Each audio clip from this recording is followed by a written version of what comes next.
visibility. That's one of the things I've learned. So, Mr. Coleman, kick it off. Good morning. Okay, very good. Good morning, everyone. Welcome to the Friday, April 16th meeting of the Secure the Village Financial Services Cybersecurity Roundtable. We're very fortunate today to have Karl Mattson of PennyMac with us. Karl has years of information cybersecurity experience in financial services, and I think this is going to be a real good one here. Let's kick it off, introduce ourselves. I'm John Coleman. I too have been in financial services for a number of years, and most of it in IT and information security, although I have a foundation in auditing. So it's helped me to gain a broader experience and perspective on other areas of banks. So anyway, that's kind of my background. I'm currently with a firm called Audit One. We do audit and consulting for community banks, mostly on the West Coast. We are slowly stretching out into other states eastward. So that's me. Can we go around the horn? Josh, you want to introduce yourself? Josh is our co-host of the Financial Services Cybersecurity Roundtable. Good morning, everyone. Josh Peplow with American Business Bank. American Business Bank is a bank headquartered in Los Angeles, focused on middle market companies. Different than John, I'm on the client side, overseeing online banking for about 1,800 clients. Deal with customer education and remediation when they have an event, both helping them secure their network and recovery of funds if they have funds leave the door or leave their account. Great. Michael?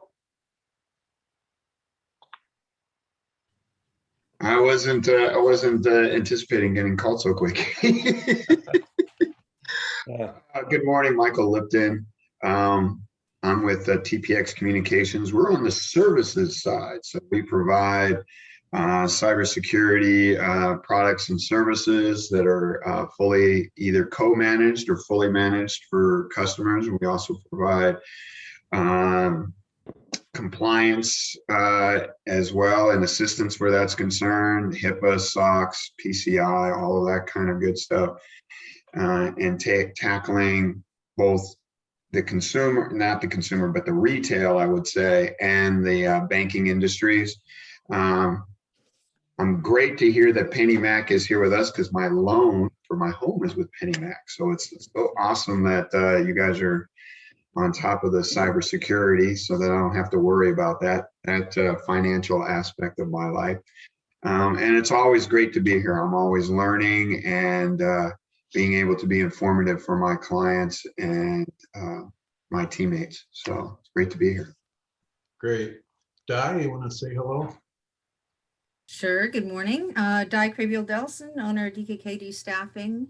Been around for about 20 years. I've worked with Stan for about 20 years. And I staff in all industries, including financial, the company that bought Stan's company. I staff most of the IT team there. I think there's about 10 people. And have been building teams from CIO, CTO, CISO down to help desk. Primarily in Southern California, but I've staffed all over the US. And I have a great quote based on the comment earlier where you started talking about, what's going to be the new norm if there is. And the CEO from MailChimp the other day, his comment was, listen hard and change fast.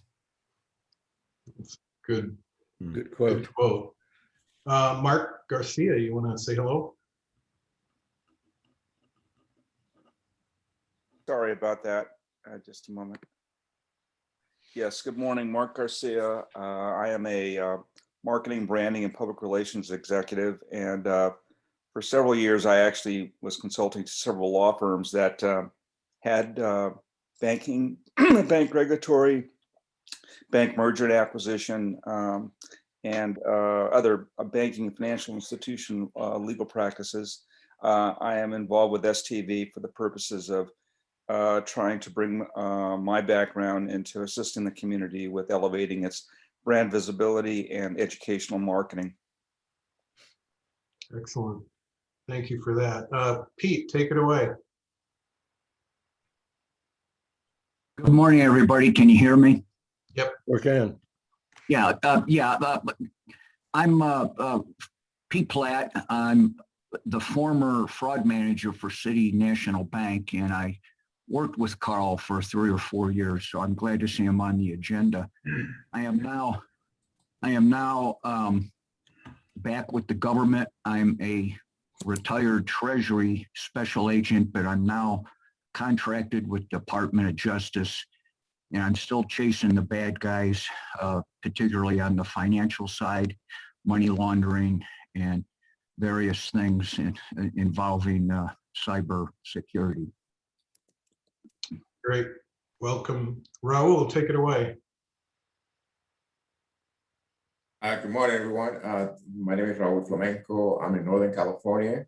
I had the pleasure to meet Stan many years ago, probably through the connection of the University of Southern California.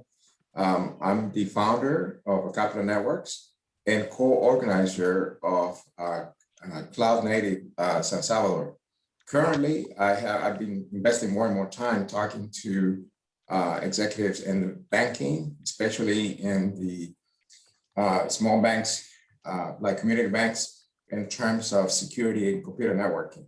And so I'm trying to validate a hypothesis that is, security is hard, computer networking is hard, and no company, regardless of size, has a complete solution. So therefore, there is an opportunity for a marketplace, business-to-business marketplace for computer networking and security services. I'd be happy to add more and get some feedback on your experience. Seems like this is a very experienced group, especially in the banking industry. Definitely. Well, welcome. Tomas, you want to take it away? Yes, good morning. My name is Tomas. I am in the Midwest and I enjoy these conversations greatly. Cool. Good. And Satbir, do you want to take it away now? Sure. This is Satbir Saran, client advisor with Insight, a consulting firm, advisory firm. Karl, you may recognize Imran Chaudhry. I think he sat on a panel with yourself for, Imran and I share past working in our consulting days with Booz Allen Hamilton and colleague, friend from college. So we work together, and certainly he interested me in your background and PennyMac. In addition, we're currently talking to Mazi over at PennyMac on all things he's working on, and the whole concept of DevSecOps, CI/CD pipeline, transforming all of that good stuff. That said, beyond that immediate tactical aspect of things, strategically, I work with a number of financial firms and asset managers here in SoCal, or West Coast, I should actually say, and just really interested in your perspectives in where things are in the financial services space. All right. Welcome and keep coming back. Steve Kitagawa, you want to say hello? Hi, good morning, everybody. My name is Steve Kitagawa. I'm a former banking litigation attorney, doing all things banking litigation and compliance. I now work with a company, my own company called Insured Privacy, and we provide comprehensive privacy solutions. I think our organization is unique in that we merge legal compliance with data science, data protection, and data discovery to provide a complete data compliance and privacy solution under one roof. Thanks for having me. Excellent.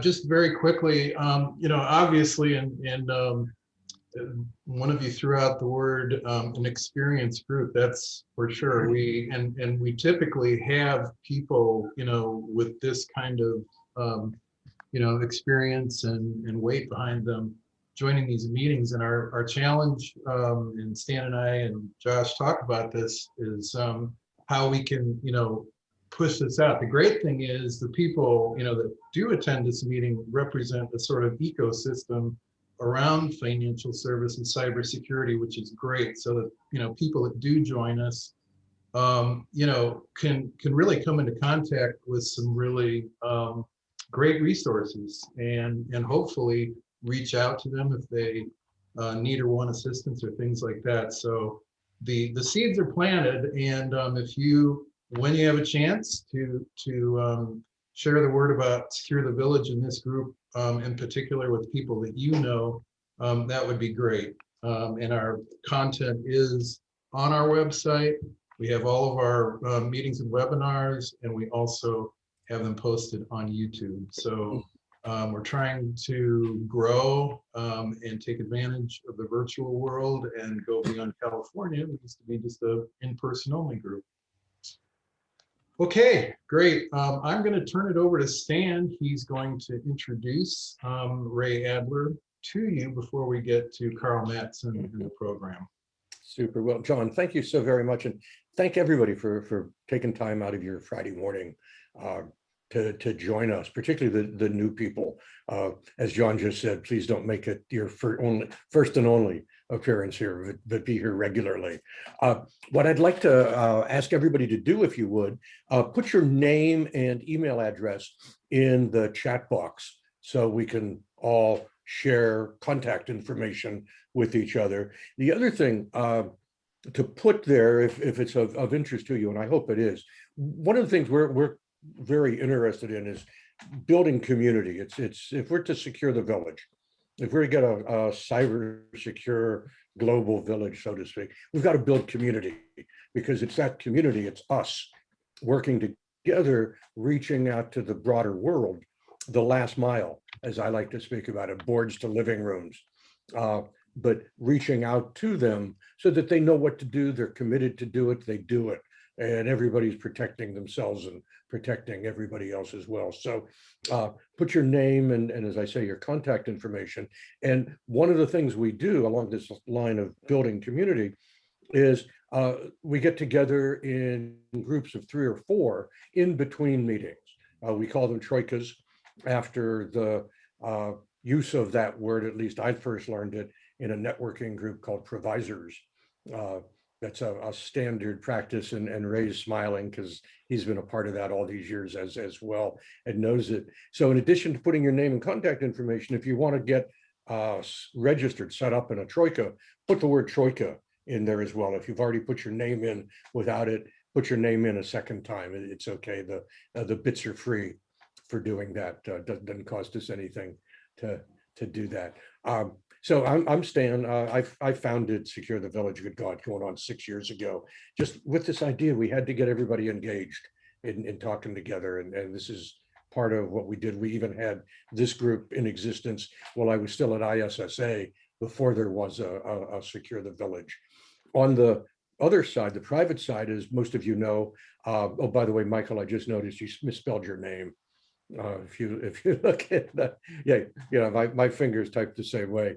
But if you, but as I started to say, so on the flip side here, I also, I'm Director of Information Security Management Services at Miller Kaplan CPA firm that bought our firm, Citadel Information Group, a little over a year ago now. And we provide basic information security management services to companies, very much from the strategy level. I spent yesterday morning giving a presentation to a board of a bank.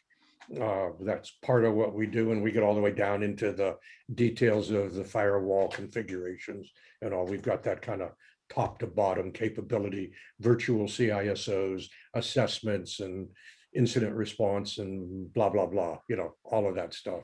So that's kind of what I do professionally, as well as the Secure the Village. With that, I want to introduce the one person remaining who has not yet been introduced, Ray Adler. Ray's our sponsor. Ray's firm, BTI Growth Advisors, is our sponsor. And God, we're really happy that Ray has joined us, and we've joined Ray as well to cross-fertilize this whole industry. I mean, BTI has been around for more than 20 years. proven track record of improving the performance of community banks and regional banks and all.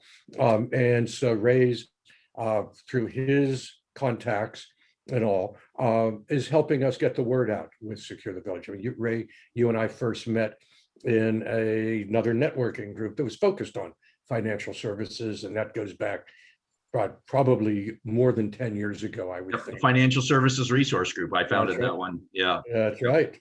Yep. Exactly. So Ray, let me turn it over to you. Spend a Yep. couple minutes and tell us about BTI Growth Advisors. And again, we're so grateful for your support. Thank you. Well, I'm hoping that we're going to continue to get into attendance to grow, and it's nice to be here this morning. Michael Lipton, great to see you. He and I are in the All Cities Resource Group, and Josh, just a shout out, American Business 2015-16. So Leon Blankstein, David Wolf, David Plurd, David Cohn, Phil Fagali. I mean, American Business Bank is truly one of the classiest, the bench strength of leadership, of commercial lender there. There are, I'd be hard pressed to find another bank with that much talent in a single organization. It's really a very, very fine institution. So, you know, we're excited to be part of this and to contribute to the great work that's being done here. And my background is not security, and so I'm excited to participate in these and to learn more and to do my best to leverage our database and keep spreading the word. And so I've had my own consulting practice for 27 years. The last 20 years, my clients have been regional business and community banks. The large banks haven't been our clients typically because of culture and philosophies, not good or bad, just our sweet spot. But as far as the work that we do, I'm a professional EOS implementer. And you guys may have not have heard of EOS. It stands for Entrepreneurial Operating System. And EOS was created 20 years ago by a lifelong entrepreneur by the name of Gino Wickman. And the way I describe EOS, it's a simple set of tools and timeless concepts to help business owners, entrepreneurs, and corporate executives get more of what they want from their business. It's a way of orchestrating and synchronizing all of the moving parts that exist in every business. And the byproduct of running EOS, and there's over 10,600 companies worldwide on EOS, so it's extremely vetted, proven, dialed in process, working with the leadership team, pushing these tools down throughout the organization, is companies that run on EOS experience more clarity, accountability, and employee engagement.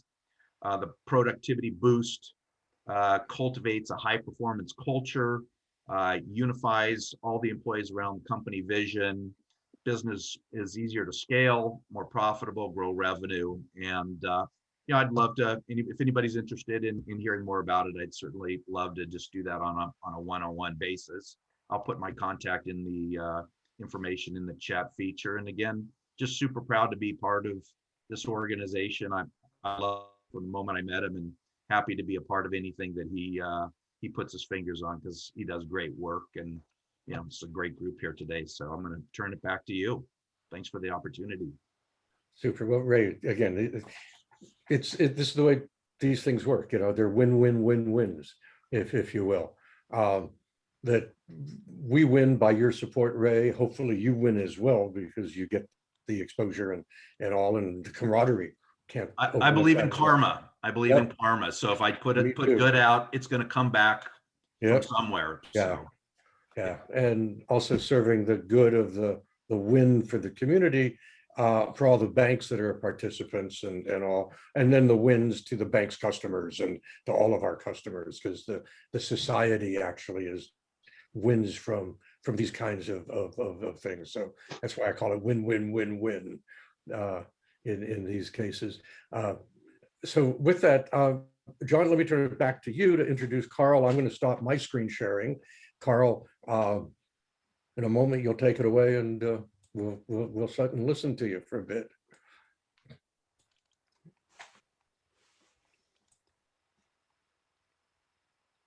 John, go ahead. Oh, sorry about that. I didn't realize you were handing it to me. Great. So again, Our speaker today is Karl Mattson of PennyMac. And I'm just going to turn it straight over to Karl and let him introduce himself and get rolling. Good morning. Fantastic to see some friendly faces. And I mentioned to John just as we started, I am based in Minneapolis, Minnesota, and I've been a Midwesterner for quite some time. Although professionally, I've worked in Los Angeles most of the last 6 years, City National CISO until just about 2 years ago, a year and a half ago, and then came over to PennyMac about 6 months ago. And so some of the topics that we wanted to cover today are really around the new workforce and COVID and third-party risk. But what I will probably share is a lot more of like my personal experience, because I am the possibility of either being a pioneer or a cautionary tale as it pertains to leading a cybersecurity organization in the COVID era, being a CISO who has never met my team face to face. And so I wanted to share a little bit about how that works from like a mechanical and security perspective, but also team and culture and sort of what we sort of forecast as an organization, or how I think about sort of the new paradigm of work that we're in for cybersecurity. So I had been a commuter out to Los Angeles for several years. Kept an apartment in Los Angeles, flying back and forth. And about 2 years ago, my wife and I had twin babies. And so I decided at that point, the road warrior part of my life was in the past. And so I decided to take sort of an indefinite sabbatical, kind of a semi-retirement, not intending that I would actually go back to the workforce for quite some time. At the time, I was living in rural Iowa, and the opportunities for a CISO role were probably pretty limited. So I sort of took comfort in the idea that I would just raise my kids and be happy for a few years, and eventually maybe come back to work. But when COVID hit and when work from home really started to sink in for the long term, I found myself immediately getting calls because a lot of companies began to look for security leadership independent of location. And so I had a relationship with PennyMac that went back several years. And so I joined PennyMac last fall as the CISO, and have yet to visit the office in person. And that's a dynamic now that with my team, I have a team of about 32, 33 staff in our cybersecurity organization. Also includes risk and compliance for technology. And of that group, about half of the team overall has never visited a PennyMac location. So those of us who knew each other before COVID hit, that's the extent to which our team has that sort of personal relationship. And so we've developed and sort of coalesced as a team remotely, and that's been a learning experience for everybody. So, the first thing as I think about like how does the work from home environment affect cybersecurity, I think probably most of us need not look further than looking around our desk, and things like printers and shredders and basically information that used to be confined to the office is now in our home offices. As a personal example, I have a workstation here and I have a workstation right here, and the workstation right here is for the kids. And so the kids will watch YouTube videos and cartoons on one monitor, and I will work on the other monitor. And so this this blurring of lines between personal and work life, it's sort of obvious, but the distinctions between when we work, what machines we're working from, those distinctions between our work life and our personal life have very much blurred. And there are some sort of cascading security implications to that. The first, of course, are things like like device control, and as well as the paper itself. So, for example, if we have devices that haven't connected to the network for some time because the employee hasn't logged in, it becomes much more difficult to ascertain what is the state of that device. Did it get lost? Is it patched and updated? And so those considerations of the user's endpoint experience become more problematic to solve in a short period of time. So the physical security environment is one that does create some concern. So like provisioning of approved shredders, or like limitations on printing capabilities. That's something that's sort of obvious, but becomes a real factor for me, for example. I have to sign a non-disclosure agreement requires me to print a document and to sign it, and or using DocuSign is obviously the first option, but some companies don't use that. So there are legitimate business reasons that we all have that we're going to use a printer from time to time, and that's the kind of asset that, while in the home, becomes much more difficult to secure than it was in the office environment. So I'll kind of decompose this sort of cybersecurity edge a little further. The first thing that I would sort of want to talk about from like a technical perspective is that there's been a sort of a historical norm in most organizations that workers who were coming from a remote site into the network would sort of VPN in, or you'd have a secure connection to a corporate network. And then when on that corporate network, you would be allowed to access the resources on that corporate network. And the problem with COVID, of course, is that used to be the minority case of users coming from outside in. Now we have vastly more users coming from the outside than we have assets on the inside. And so our network strategy is the first thing that we need to think about. If we project forward the sort of limitations of moving back into the office long term, we have to think of network connectivity with the assumption that the end user is not going to be in office and is not going to be physically connected to a network. And so the VPN solutions traditionally, assuming that they're patched and updated, are pretty darn secure. They're pretty reliable. But when we look at the next sort of category of solutions, I think that there's a whole new space that's really emerged this last year that is catching fire, and I expect it very much to continue. And that would be a pattern called the Secure Access Services Edge.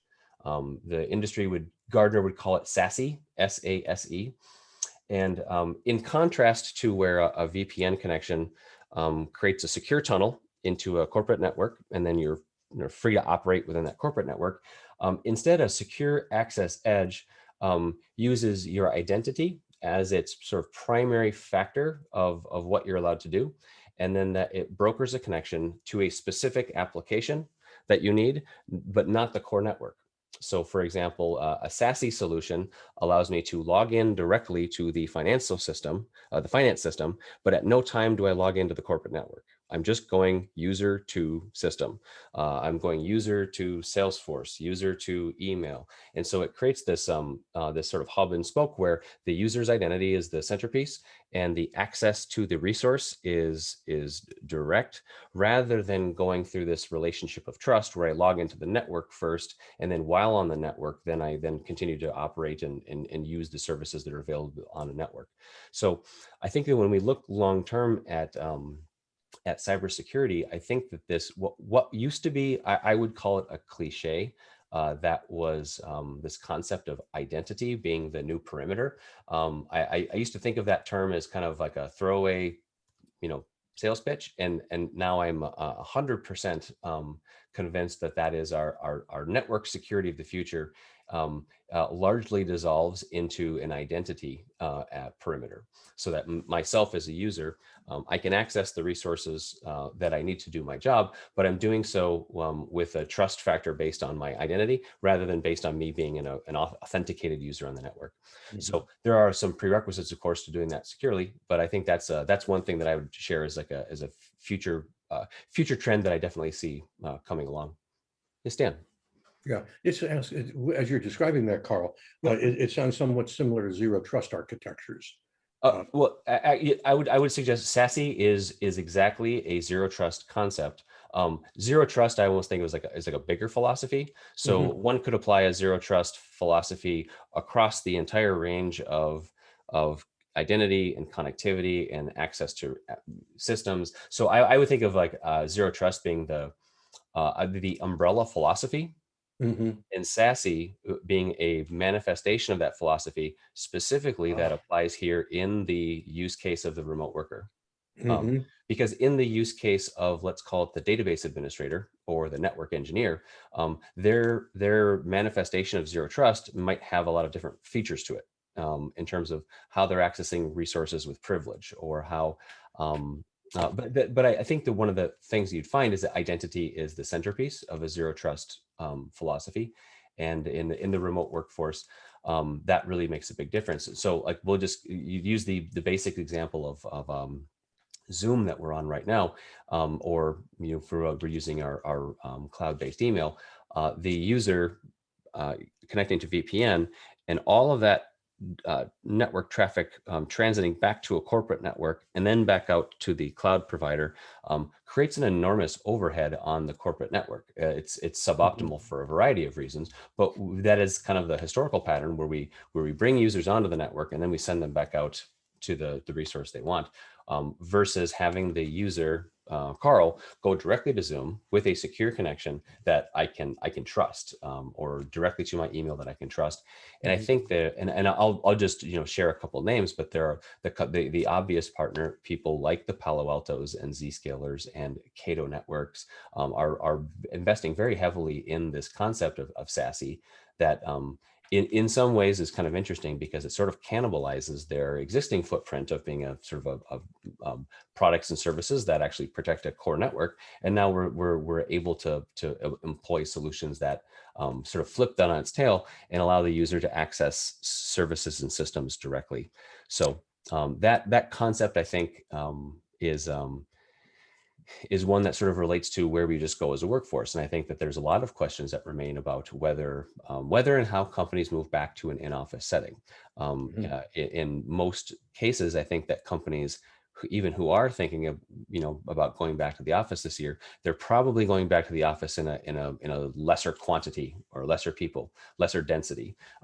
And that really indicates to me that there's the new normal will never be anywhere close to the percentage of people in a physical office with a physical connection to a network drop.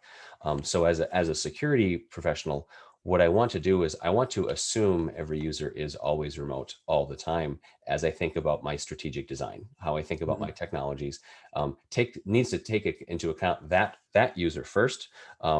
And assume that user, because if that user then goes into the office, I'm not in a position of disadvantage. If my network is inherently designed to be on premise, when the user goes remote, I'm at a disadvantage of seeing and touching and controlling the things that I need to control. Whereas if I start first with the edge user, the user from home, and I build that those layers of control for the edge user, when that edge user is back in the corporate network, I'm exactly where I want to be. So I think that what we're essentially doing is we're solving the harder question first, and then that cascades to the benefits of being on premise, so that when I visit PennyMac this summer for the first time, I will be bringing my laptop in, and I'll be bringing and I'll be in the office, but technologically, the platform will not differentiate me from a user at home in Minnesota from the user in the conference room. And so that sort of inversion of security architecture is not trivial. It will take time, but I definitely see there's a lot of my peers and myself who are sort of subscribed to the notion that this is where our thoughts definitely need to be, for us to assume a posture of outside in users rather than inside users. So the other thing about the work from home that I think is an important human element is the sort of the visceral people connections and how that affects cybersecurity. And in particular, I would characterize it as insider threat would be the academic term, but I don't know that I would let's call it an employee risk. And in employee risk, if you look at it from the perspective of, say, Carnegie Mellon has some fantastic research that they do on insider threats. What Carnegie Mellon really surfaces is the vast majority of we'll call them insider events. Number one, most of them are mistakes or accidents. They're people who do things inadvertently that result in a loss event. So there's the accident prone, but those events that actually are insider, like malicious behavior, those events are strongly correlated with that individual going through an adverse event. So that would be something like death in the family, financial hardship, or adverse personnel action, taken at the workplace, a disgruntled employee. And so if I'm intending to protect from the employee who intends to do harm, when that employee is working remote, it becomes much more difficult to ask for us as let's say that we were all a team, for us to know that that person is going through an adverse event. Maybe that adverse event is personal, maybe that adverse event is professional, but we don't have that connection to each other to know, for example, that, hey, Karl's having a real hard time at home, or Karl's struggling with why he didn't get promoted last quarter. And our ability to sort of, as humans, sort of detect those things is much more limited in a remote capacity. And I think that that does concern me. It concerns me not just from a risk perspective, but also just from just a general, I would call it a general morale perspective, is how do we as members of a team collaborate with each other and understand each other and hear each other when we're all, for example, I've got children who are homesick from school, or we've got a spouse who's been laid off because of they're in the travel industry. Those types of adverse events are more difficult to ascertain because we don't have the water cooler anymore. And so I think that from an insider risk perspective, those are the kinds of factors that I still, I'd say not keep me up at night, but I think are very difficult to solve. And we'll have to be responsible and diligent as managers to ask overtly how people are doing. And so I think that my experience in the last year has been that as a security leader, it's much more important for me to be asking questions about how people are doing. I mean, most people have adjusted, pretty well to a work from home, but there are folks whose work environment in the home office adds a tremendous amount of stress. And for us to go out of our way to seek that out, to make sure that our people are taken care of and are doing well, because we can't see that that expression on their face in a meeting that we used to see, and that's an important variable. So yeah, Karl, that seems like a very vital when you look at security and step back at the cultural aspect of it, what you've just described is like a oh my God kind of thing to pay attention to, and it comes right up against the privacy questions we also have to deal with. People don't, as a general rule at work, are not encouraged to talk about their situation those ways. Yep. And what you just described in the remote workforce, and it's even more difficult to do that. Any specific, like, how do we do that? Beyond asking questions and so on. I don't know, but I exactly. But what I would suggest is that we put a lot of the comparison that I would use would be that throughout my career, working for corporations, I've been the beneficiary of some really good training from human resources on things like sexual harassment or employment laws or other aspects of my role as a manager, where the company has given me a really crystal clear guidance about what my parameters are. I think this is an area for HR teams to come to the table with, like a new guidance for managers on how to engage with employees, because this is this is a bit of a touchy topic when we're talking about things that might end up turning into, let's say, mental health, or it may be things like adverse employment or poor performance reviews, missed promotions. We do have to have, I think, good coaching and guidance from our human resources partners, and really lean into them for advice, because each one of us may be making assumptions about what our work environment in our house is, and it's entirely different in your house. So I have a quick story to share too, which is if they ever see this recording, they'll know who they are. But I have two young security engineers who I would probably say are like my rock stars. Both of them are under 30 years old, and they will not turn on their camera. That is just they just can't fathom the idea of turning on their camera, but they are so fantastic as performers, highly engaged, verbose in conversation. So I feel the engagement as like a level of 10 of like positive, but I also can't see them visually.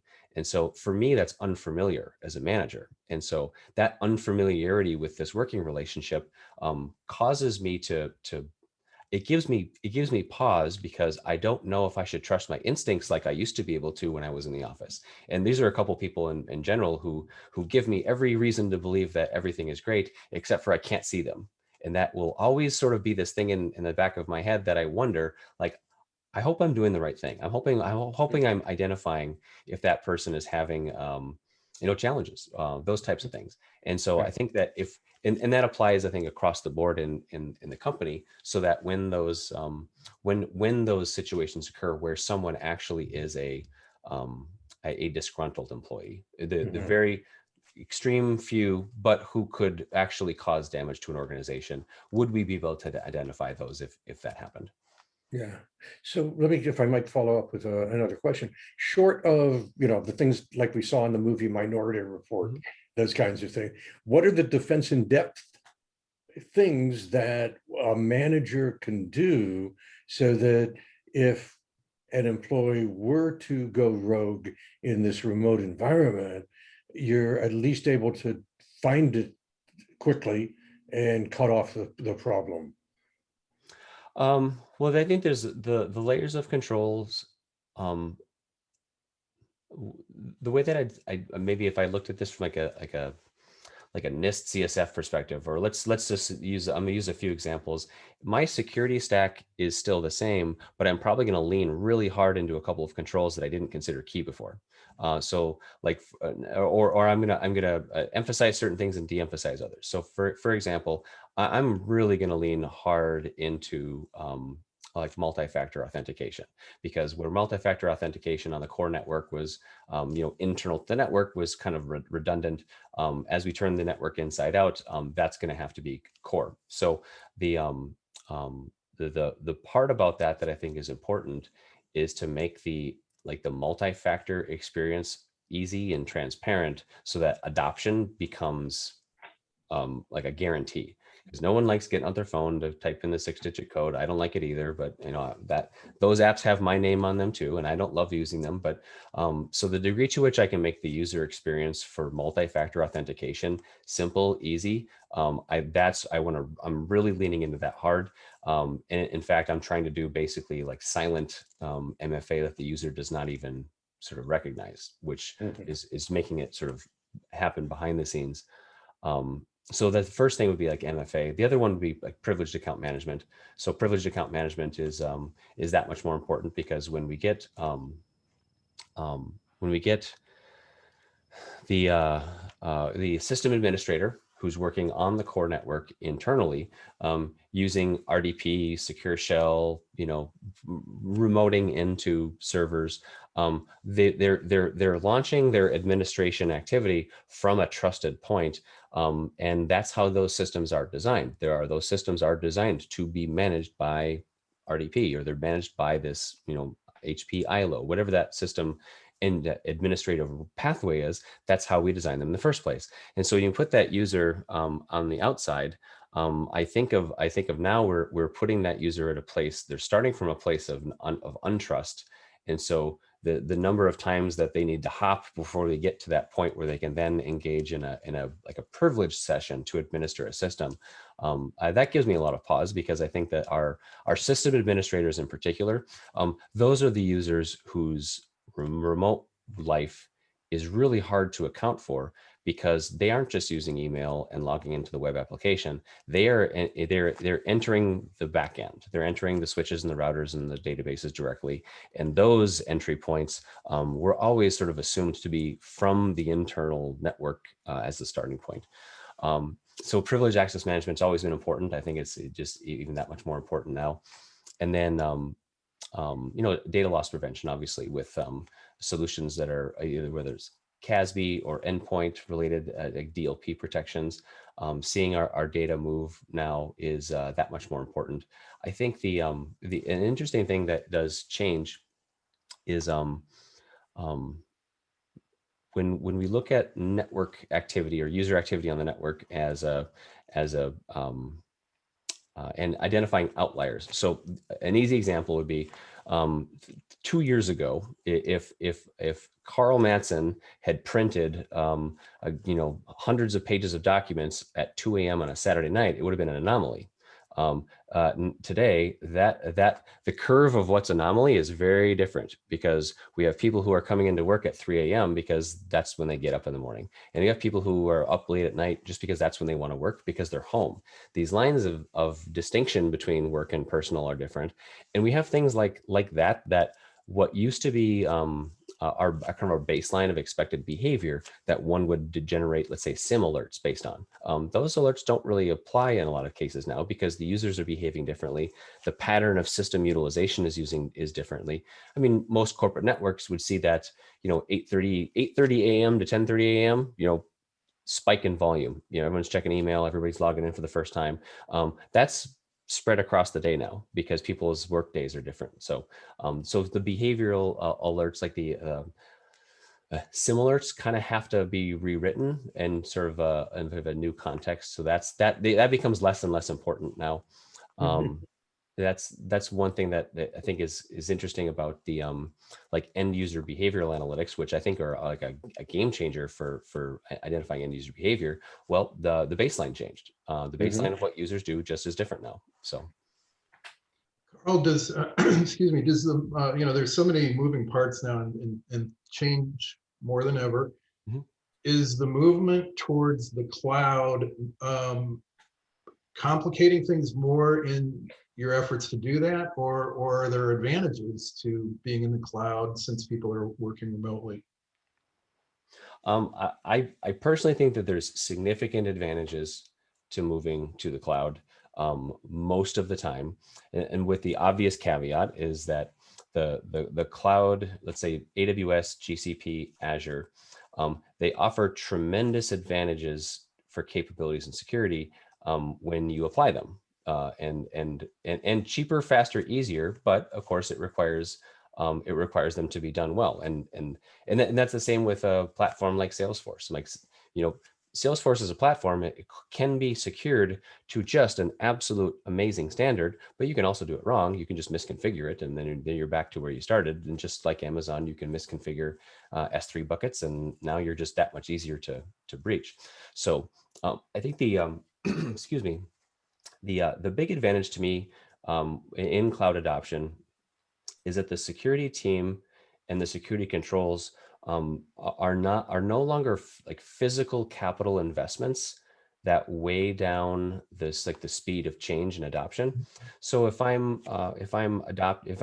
organization is going to AWS, I can afford to move from what I used to use Web Gateway A, and now I want to move to Web Gateway B, or I can try out Web Gateway C, and I can iterate through changing my technologies to find the best one for my fit, and I can do that pretty quickly without having to risk like a 7-figure investment in an appliance that now I'm saddled with for 3 to 5 years. And after a year, I'm like, gosh, I wish I wouldn't have done that, but I'm stuck with it. With the switching costs being very low, to me, I find just overwhelmingly in favor of the security as a positive. So I'm very kind of proud of how fast like my team can move, because we're an AWS only shop now. We have the entirety of PennyMac is hosted in AWS. We're very proud of that, and the security team has taken advantage of that, and we've done some things in the 2 to 4 week time frame that probably would have taken a year in a data center, just because of the sunk cost of buying hardware and installing it and shipping it, and those types of investments. Now, if you excuse me, the finance officer of the company might not agree, because it used to be that I bought this device once and I could use it for 5 years with a little maintenance fee, but now I've actually increased my life cycle expense, because now I'm just paying for a license for the software. So it's not necessarily cheaper, but I think we should be taking full advantage of cloud native security services. And I'll give Azure and I'm not experienced whatsoever in GCP, so I can't speak good or bad. Azure and AWS is just native organic services are just so darn cheap and easy to employ that they're just out of the box capable in basic capabilities. Yes, there are absolutely products and solutions you add to those, but things like Azure Security Center, AWS Security Hub, what a huge advantage just from like the moment you flip it on to have those capabilities for visibility, asset management, configuration control, vulnerability management, huge advantage in speed. Yeah, and I go out to clients, especially the smaller banks, and the paradigm is so often, and I suppose there's small, maybe you can't get the advantages of going to the cloud because you need experts that are able to manage that environment and whatnot. But you see these setups where it's one guy who's pretty technical, or a couple of guys running servers traditionally in a server room in an ill-suited building and things like that. And it just seems like there's a real need to have the billion to $5 billion banks really start looking at that as a serious alternative, because there are so many advantages to the redundancy and scalability and things like that. So it's an interesting environment right now. Yeah, I mean, I think for the organizations who finish that journey, they're in a real position of advantage to scale up and scale down with a lot of elasticity that's not there with the fixed physical facility. And I suppose it depends on whether the company values elasticity. So are you willing to pay a little bit more for the flexibility to scale up, scale down with a sense of urgency when the situation calls for it? New business opportunity. Can I scale up quick? My company's kind of suffering. Can I scale down my compute costs? And when you achieve that sort of state of being having elasticity, I can't imagine there are many companies who would ever say that they regret doing that, because yes, it's painful, but it's kind of like remodeling your house, and sure, it's awful for 6 months if you can't use the kitchen and all those types of things, but and it's expensive, and maybe you end up not getting a return on investment in the sale price of your home, but when you're done, you forget all that journey and you enjoy the benefits. So yeah, the other thing we've seen, just using one illustration, Office 365 versus in-house Exchange servers. The clients of ours that have gone to Office 365 didn't have to worry about the Exchange server hack. And I got a call this last week from one of our clients that has Exchange server, patched it when the notices came out to do that, and yet in an update to Windows, Windows identified an Exchange potential breach because of that, and now they're having to deal with that situation. All of that seems to go away if you've got Office 365 installed and you've properly secured it and you've gone through the right hoops there. Well, 15 years ago, I think I was going through business school, and there was a case study that I think a lot of people have heard of. It's called IT is Dead. And it was by Nicholas Carr, I think a Harvard professor, who made the comparison in the late 1800s and early 1900s, companies who wanted to adopt electricity would have to create an electricity generation plant in the basement of the facility, and eventually electricity turned into a consumable utility, and now we build a new factory, and we don't really have to factor in the construction of a new power generation plant as part of the construction, because we consume it as a service, right? And so I think that even for a long time there's been sort of the rational case to make that when we abstract away from our own selves the heavy lifting of work, which we are not the best in the world at, and that the Googles and Amazons and Microsoft are best at, we do have an advantage in the long term, because we're focusing on the things that are core. And patching Microsoft Exchange is a bear, and that patching Microsoft Exchange doesn't make any company money. And so Yeah. There's a couple of hands up. Are those questions? Michael? Steph? Sorry, I don't know if you can hear me. This is Darren Boyd. I'm not on the panelist. I'm one of the attendees, and thank you, everybody.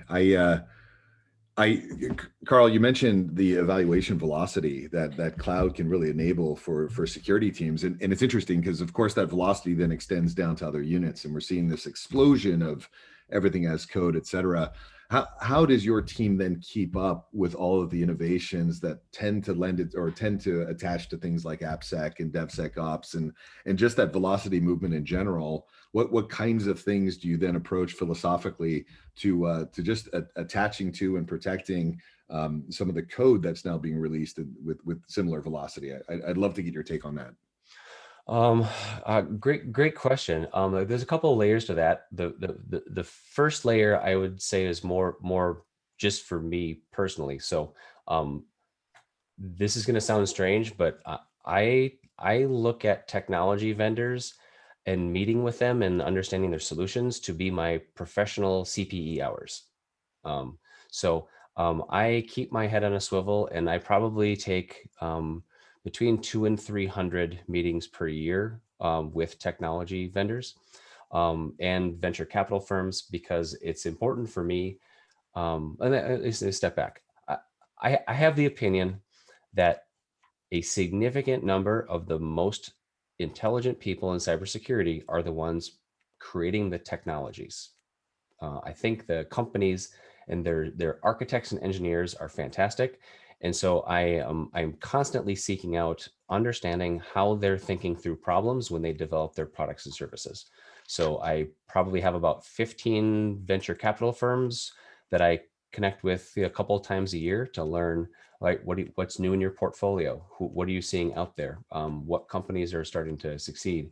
And I get a list of companies to meet with so that I can keep myself sort of ahead of what's coming next. And so for like in the CASB space is a good example where, to keep meeting with the companies that are in the CASB space to understand how that market is evolving. Because of course you had SkyHigh and Adalom and et cetera back in the day, and now it's Netscope kind of dominates, but you've got a lot of the other players in the game. I keep my head on a swivel, not always for the purposes of adoption, but I want to know how the smartest people in the industry are solving problems. And so for me, that's I consider that a priority investment of my time, is to meet with technology companies, even very early stage, so that I can understand how smart people are solving problems.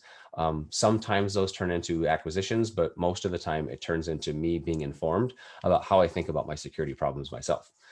So I consider those my CPE hours when I meet with a new startup in Boston or Tel Aviv. And then for my own team, what we're trying to do is to adopt, particularly in the infrastructure as code and the DevOps cycles, consider the adoption of what are called security technologies, but are not necessarily used by the security team. So our intention largely is to equip the infrastructure and the application development teams with security capabilities and technologies that are native organic parts of what they're doing already, rather than the security team doing things like DAST and SAST, sending things over the fence, and having the security team operate as a separate unit with separate technologies, with separate insights into what our risks are. So I think the companies that I loosely characterize as like security for DevOps, I think we win there when we select approaches where our developers are actually using that platform. I don't think we win long-term when we're asking developers and infrastructure teams to send your code over to the security team, and then 2 weeks later, you'll get a report as to what the vulnerabilities were. I want them hands-on keyboard. I as a security team want to set policy and expectations and guidelines and metrics and those types of things.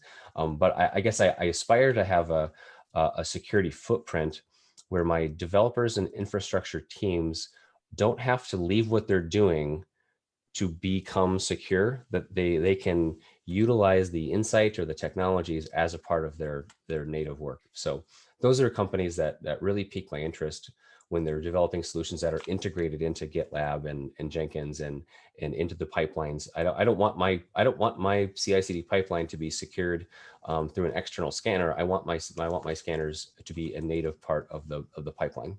So, and I can elaborate on a few things there too, but. Do you, there's a standard for mobile devices or remote devices, comply to connect. I don't know if you're familiar with it, but it to me stands out as sort of a standard. You talked about identity verification and whatnot.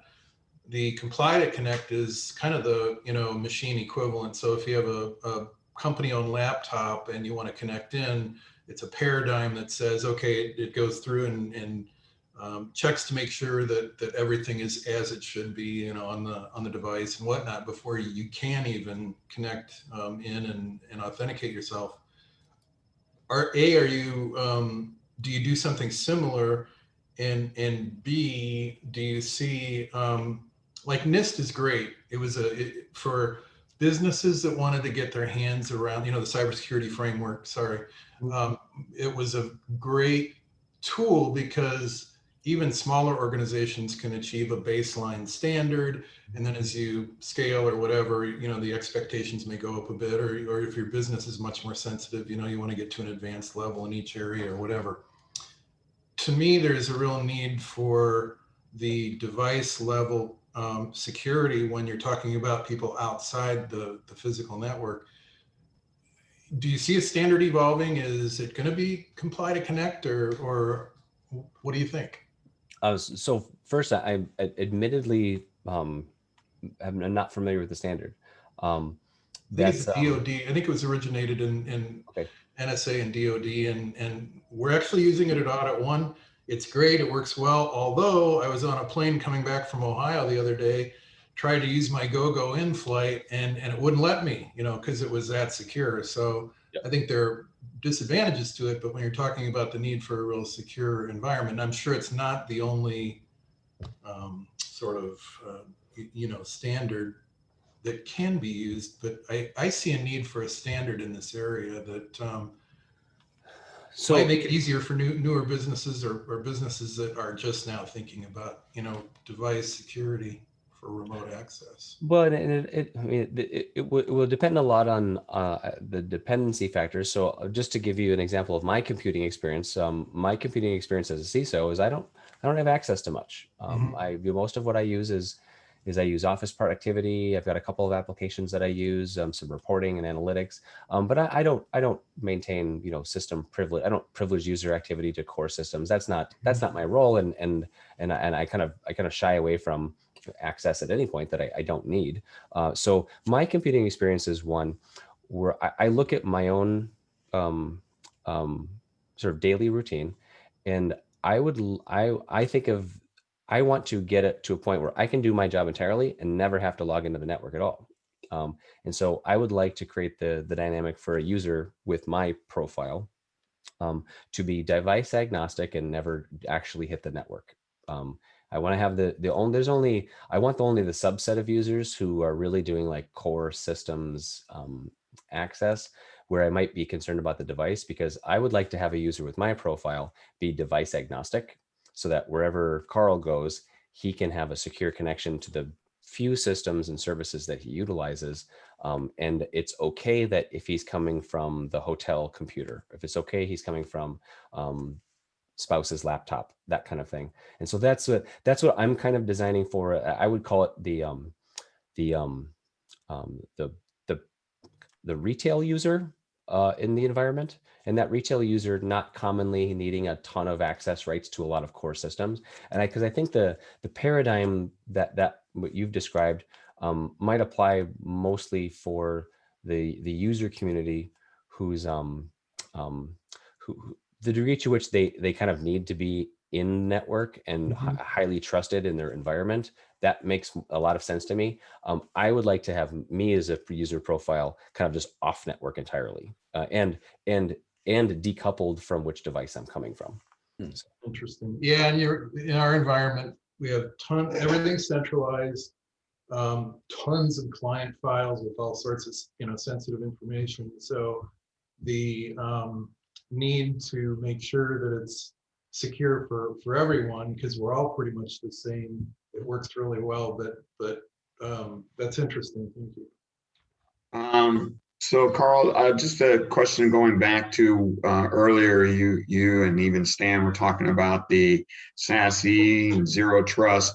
And certainly, in our industry, things are moving fast. Everything is kind of evolving and developing at a hypersonic rate. And you mentioned a couple of companies that are leading out front with that. How, in your opinion, how soon do you think that that's going to be more of the norm rather than the exception with SASE and zero trust? Because you have the companies that are leading out with it and kind of out front, and then you have the companies that are following behind. What kind of time frame you're looking at, or do you think that it's not going to be the dominant platform of how we're looking at things? This is obviously personal opinion, and of course, less smart people would disagree with this, but I would say that I think the SASE technology is already there. I think it's already available to do everything.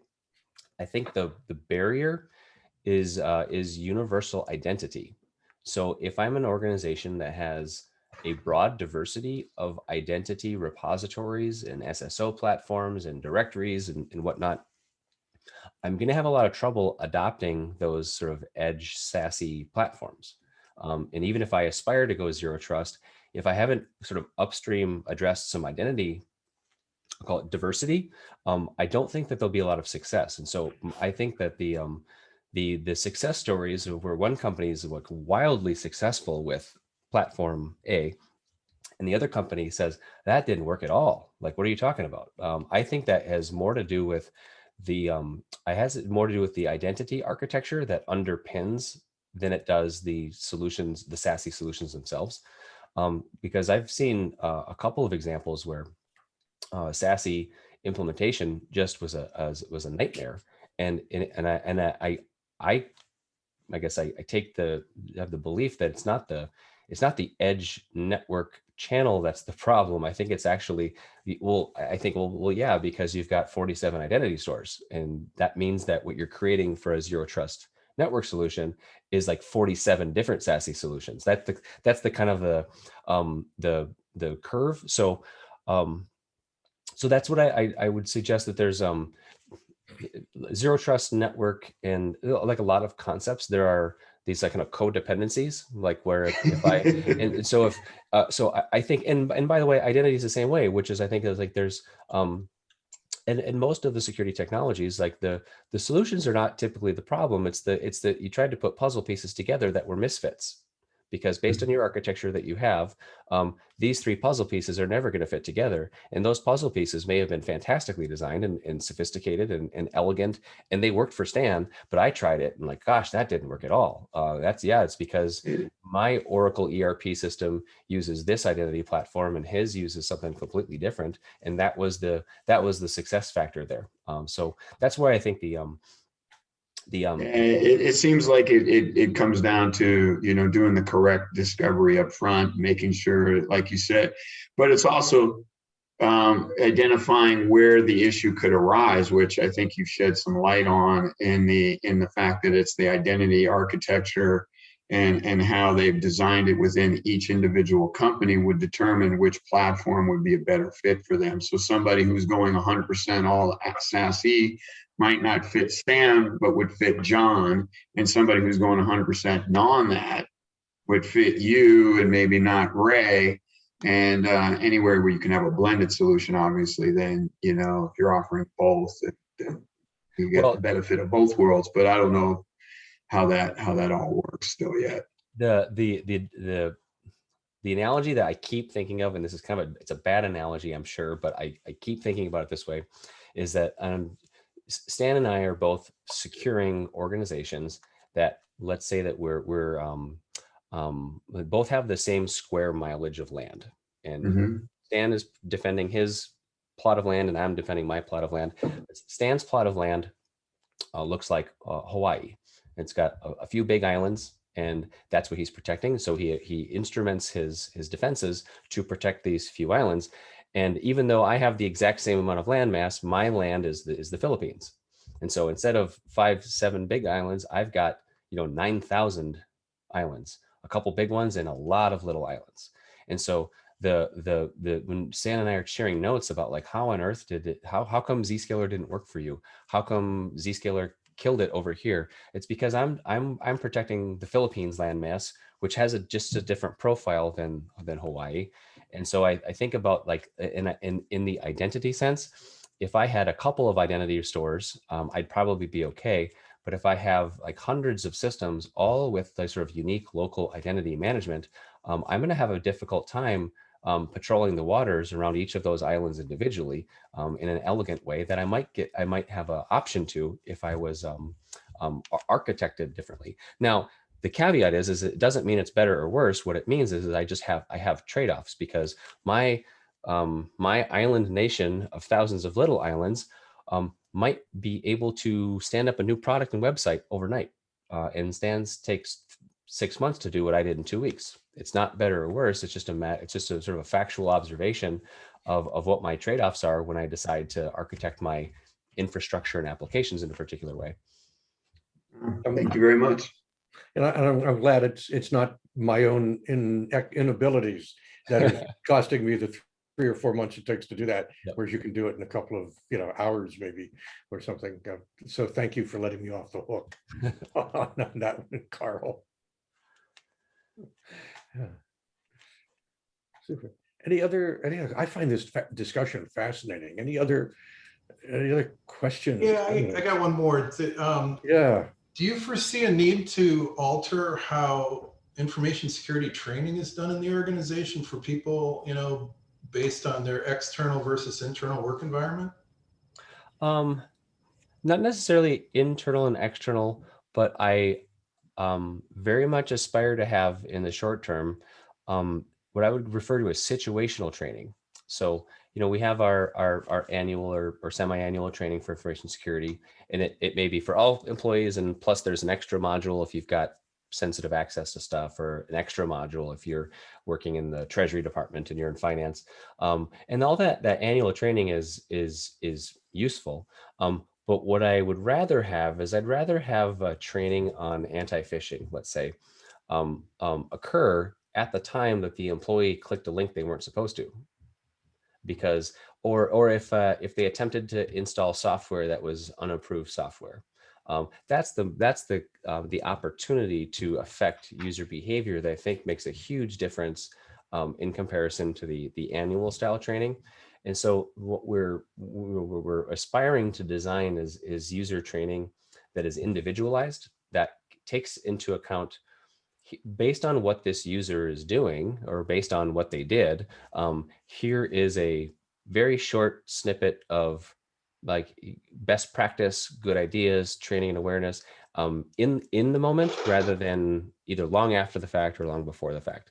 So we're still going to do annual training, of course, because we want people to be familiar with GLBA and PCI and Sarbanes-Oxley and like why it is that we have all these controls that we have as a financial sector organization. Like that's kind of par for the course. I don't say going away from that, but so I don't think that it will be necessarily home or in office. I think it'll be targeted, event-based. And event-based training would be something that I think would be just a huge positive for training. Mm-hmm. Thanks. Yeah, we find that when we do phishing attacks on our clients' people, and if they click the link that they're sent, that immediately takes them to a learning moment, if you will. Yep. The other thing that we found is successful there is following the phishing attack to get a group of people, some who passed the attack and some who failed it, and get them into discussion jointly. That my partner Kimberly leads that, and she creates a very open, safe environment so that they can begin to explore, oh, what was it in the email that you thought was legitimate, or what was it in the email that was a trigger to you to, hey, let's be careful, and to have those discussions back and forth between staff so that they're learning from each other and all, you know.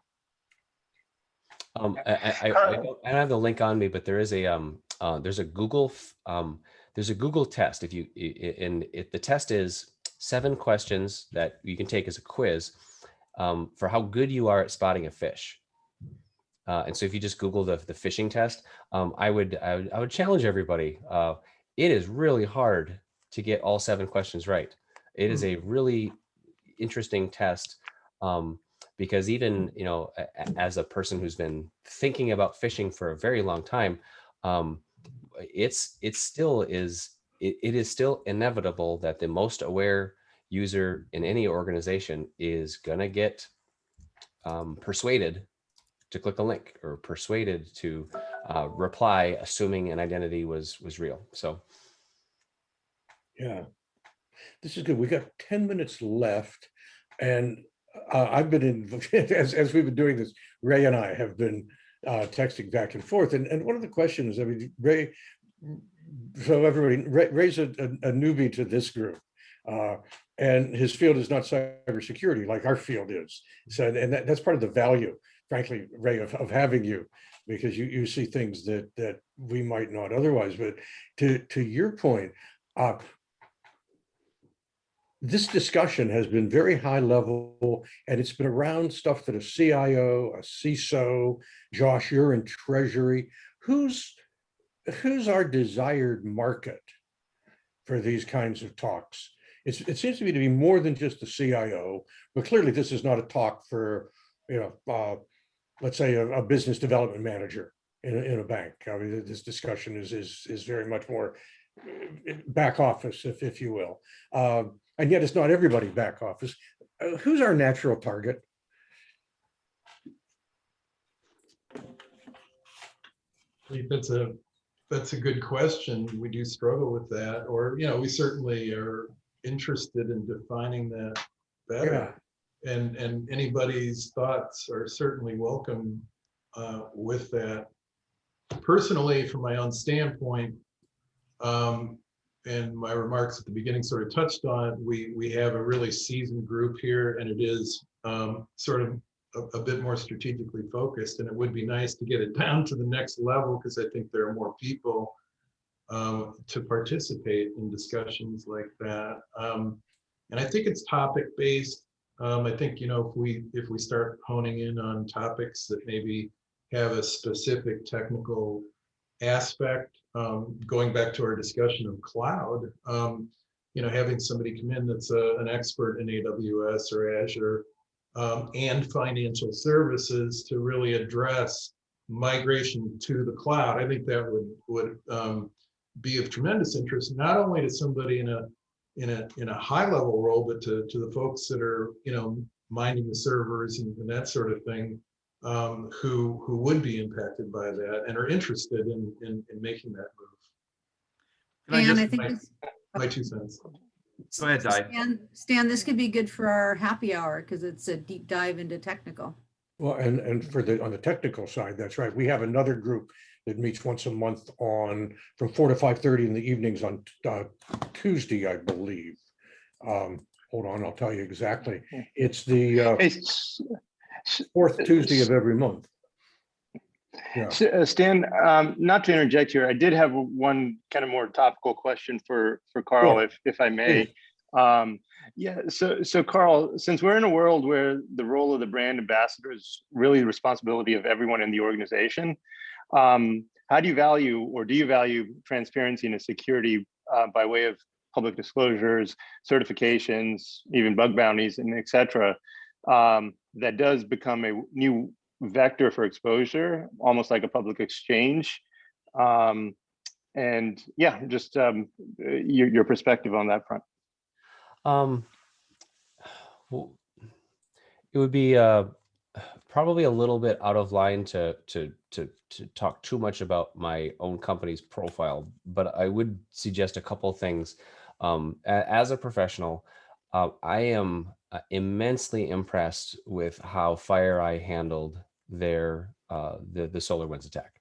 I look at FireEye's the degree to which they disclosed early, completely, communicated verbosely with all of stakeholders, I hope that is a model that everybody in every industry would take to heart, as that's how to do it. They really walked the walk when it came to being responsible and transparent and accountable for everything that happened in SolarWinds. And I think that they came out of SolarWinds looking more credible as a security organization than less. So I hesitate to say that every company should always do that in every circumstance.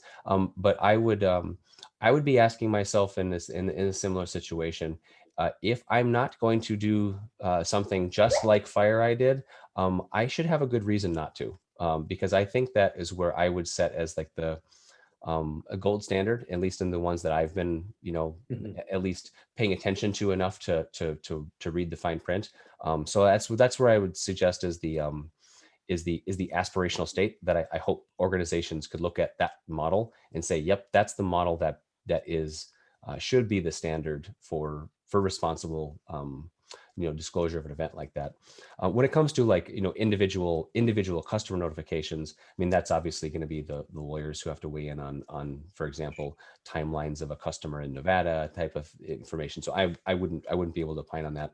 And on bug bounties, there's Could you explain bug bounties real quick? Oh, those who might not know. Yeah. So a bug bounty would be a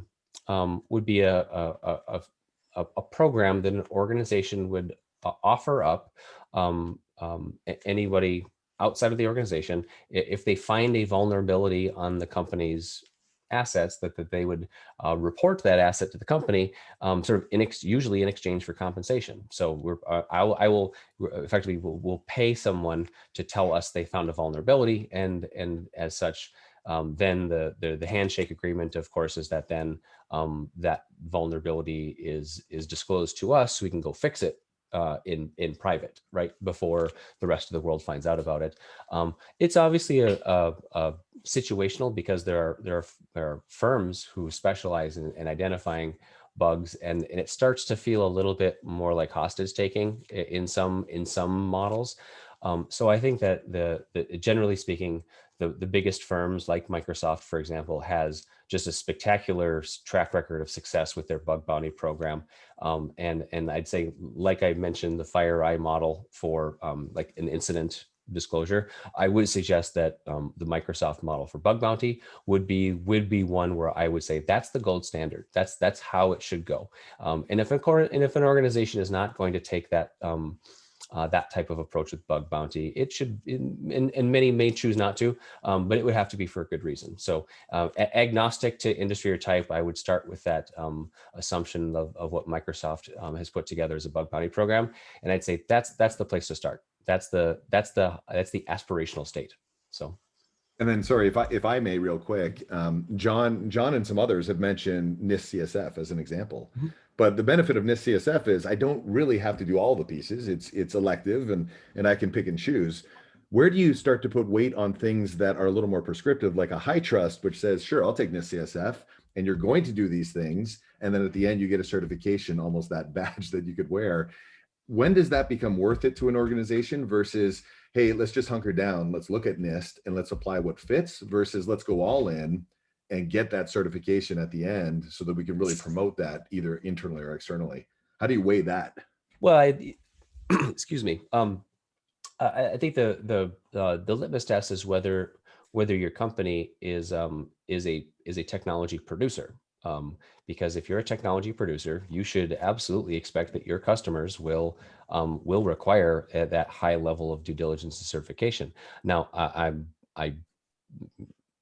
I think that a lot of probably banks and community banks and financials in the small to medium size probably aren't typically technology producers. But once you get into a certain size, you're probably producing technology that requires SOC reporting, that requires PCI compliance, that requires some certification. So I think the context would be whether your organization if you're selling products and services for other B2B customers to consume, you have to assume that is absolutely the expectation going in. And if you don't have like those sort of B2B requirements. I'm not sure that I would maybe buy into the expense maybe for one's own hygiene, possibly, but I just think it's a cost of doing business if you're selling a product or service to another business, that they're going to do due diligence, and you better expect the opening up the kimono to everything that you produce and they buy. So, and like, a bank has a ton of customers on a website, but we may have a product that's a B2B product, and that B2B product is going to be certified. And if we start going down that lane, we have to expect that the customers are going to expect our T's are crossed and our I's are dotted. Might even put you into a situation where you've got to provide your own SOC report to the other, business customers. Yeah. Well, and we have several clients in the Defense Department space, so they're having to learn to comply with the CMMC now. Mm-hmm. And that's the same. It's as you said, Karl, it's part of the cost of doing business. To me, these compliance requirements. This is a great discussion, but I'm looking at the clock as well, and we are at the top of the hour. Ray, I'm going to just mention for you, Ray's got his 2021 Entrepreneurial Banker Virtual Forum on Wednesday, May 12th. So put that on your calendar from 9 to 10 in the morning Pacific time. And Ray, if you get us some information on that, we're happy to share it. And that way we, again, we're cross-fertilizing. Reciprocity, absolutely, really, really fascinating presentation. I have some great ideas that I think will help hone the market. Mm-hmm. This is a rich conversation, and I'm committed to getting a lot more people as part of this. It's fantastic. So thank you, everybody. Yeah. Thank you, Stan. Right. Oh, no, I absolutely. So we're next going to meet May 21st. I think I'm going to speak, John, on kind of looking at kind of three legs of security from a board perspective, if you will. Systemic risk, risk management, and emerging standard of care, legal, what is reasonable security, and then the cultural aspect as well. Karl, great to see you again. Thank you so much for my pleasure. A really invigorating discussion. Thank you all. Yeah, and John, if you want to wrap it up, say goodbye. Sounds good. Thank you all for joining us. It's been a really great discussion. Karl, we really appreciate you taking the time. We know that business the size of PennyMac, your time's at a premium, so thank you. Last point, you talked about where do we take these meetings, Stan? The other thing that I want everybody to be mindful of, we're having increasing discussions about the need to broaden out, the reach of the whole area of information security and IT, not to other folks that maybe in the minority communities or to women and that sort of thing. The field is totally dominated traditionally by white men, and it needs to change. So that's my little editorial at the end here. That's all I got, Stan. So if we're ready, we can sign off. Well, again, thank you everybody for being here. Remind your friends, your neighbors, anybody, if you're at Gelson's shopping and you see somebody, remind them to come to our financial services cybersecurity roundtable. Let's get the whole world here. And to your point, Di, as well, this is just not the only thing we have. We've got a number of different groups that meet regularly, including one focused around technology and security. That's our Tuesday afternoon happy hours on the fourth Tuesday of the month. Di's my co-host on that one. So thanks for reminding us of that. With that, we're adjourned. Thank you all. See you in a month. Bye all. Thank you, Nick. Bye.